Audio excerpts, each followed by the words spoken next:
Thank you. CM ಅವರು BK Hariprasad ಅವರು ಭೇಟಿ ಮಾಡಿದ್ರು, ರಾಜಕೀಯ ಬಗ್ಗೆ ಕೂಡ ಚರ್ಚೆ ಆಗಿದೆ ಅಂತ ಸರ್. ನೋಡಿ, ಅವರು ಈಗ ಮುಖ್ಯಮಂತ್ರಿಗಳು ಯಾರದಾದ್ರೂ ಒಬ್ಬ ಮುಖಂಡರ ಮನೆಗೆ ಹೋದರೆ ಅದಕ್ಕೆ ಸ್ವಾಭಾವಿಕವಾಗಿ ಕಿವಿ, ಮೂಗು, ಕಣ್ಣು ಎಲ್ಲ ಸೇರಿಸ್ತೀರ ನೀವು ಅದರಲ್ಲಿ ಎಕ್ಸ್ಪರ್ಟ್ಸ್ಗಳಿದ್ದೀರಾ ನೀವು.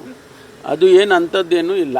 ಅಷ್ಟು ನನಗೆ ಗೊತ್ತಿರೋ ರೀತಿಯಲ್ಲಿ ಒಂದು ಸೌಜನ್ಯದ ಭೇಟಿ ಅನ್ನೋದು ಹೇಳೋದು ಬಿಟ್ಟರೆ ಬೇರೆ ಏನು. ನಾನು ಇದ್ದೆ, ಅವ್ರು ಕರೆದಾಗ ನಾನು ಇದ್ದೆ. ಬಹಿರಂಗವಾಗಿ ಅಲ್ಲೆಲ್ಲ ಕೇಳಿ, ನಾನು ಇದ್ದೆ ಅವರು ಕರೆದಾಗ 15 ದಿವಸದ ಹಿಂದೆ ಮುಖ್ಯಮಂತ್ರಿಗಳನ್ನು ಹರಿಪ್ರಸಾದ್ ಅವರು ಅವ್ರ ಮನೆಯಲ್ಲೇ ನಾವು ಏನೋ ಮಾತಾಡುವಾಗ ನಮ್ಮನೆಗೆ ಒಂದು ಸಾರಿ ಬನ್ನಿ ಅಂತೇಳಿ ಕರೆದ್ರು.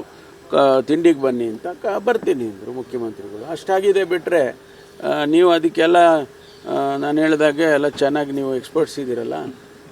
ಈಗ ಕಂಪ್ಯೂಟರ್ನಲ್ಲಿ ಕಂಗ್ರ್ಯಾಚುಲೇಷನ್ಸ್. ಯಾರು ಹುಡುಗ? ಮದುವೆ ಅಲ್ಲ, ಬಿಸ್ನೆಸ್ ಸ್ಟಾರ್ಟ್ ಮಾಡ್ತಾ ಇದ್ದೀನಿ. ಹೌದಾ? ಹೇಗೆ? Boss Vala. Boss Vala, B the boss.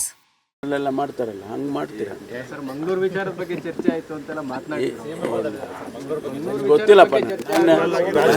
ನನಗೆ ಗೊತ್ತಿದ್ದನ್ನ ನೀವು ಹೇಳ್ತೀರ. ನೋಡಿ, ಅಲ್ಲಿ ಜಮೀರ್ ಅಹಮದ್ ಅವರಿದ್ರು, ಆಮೇಲೆ ನಜೀರ್ ಅಹಮದ್ ಅವರಿದ್ರು. ಅವ್ರು ಇದ್ದವ್ರನ್ನ ಕೇಳಿ ಅಲ್ಲ ಹೇಳ್ತಾರೆ, ನಾವು ಇಲ್ದೇವ್ರನ್ನ ಕೇಳಿದ್ರೆ ಏನು ಹೇಳೋದು? ಹೇಳಿದ್ದು ಮುಖ್ಯಮಂತ್ರಿಗಳು ಹೇಳಿದ್ದು ಸರ್, ಮಂಗಳೂರು ವಿಚಾರ ಮಾತಾಡಕ್ ಬಂದಿದ್ದೆ. ಸ್ವಾಭಾವಿಕವಾಗಿ ಬರುತ್ತೆ, ಯಾಕಂದ್ರೆ ಅವ್ರು ಮಂಗಳೂರಿನವ್ರಲ್ಲ, ಮೂಲತಃ ಮಂಗಳೂರಿನವ್ರು ಹರಿಪ್ರಸಾದ್ ಅವರು.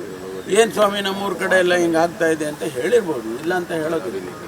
ಅದಕ್ಕೆ ಬೇರೆ ಅರ್ಥ ಕಲಿಸೋದು ಏನು ಗೊತ್ತಿಲ್ಲ. ಅವರನ್ನ ಸಂಪುಟ ಸೇರಿಸ್ಕೊಳ್ಳೋ ಬಗ್ಗೆನೂ ಕೂಡ